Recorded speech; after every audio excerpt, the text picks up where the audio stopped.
Katanya jangan posting kalau lagi ibadah, lagi sedekah, lagi umroh, nanti jatuhnya jadi riya.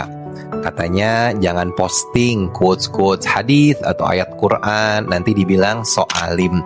Tapi kata Allah, wa amma bi ni'mati rabbika fahaddits. Atas semua nikmat Allah yang diberikan padamu, siarkanlah, nyatakanlah, posting, share sebanyak-banyaknya. Gak apa-apa.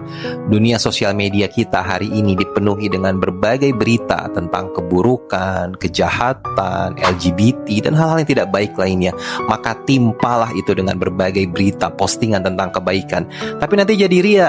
Semua tergantung niatnya. Kalaupun postingan itu ada sedikit niat yang belum lurus, pelan-pelan dibenerin. Tapi postingan tentang kebaikan itu bisa jadi menjadi wasilah kebaikan bagi banyak orang, dan kita pun akan mendapatkan pahalanya.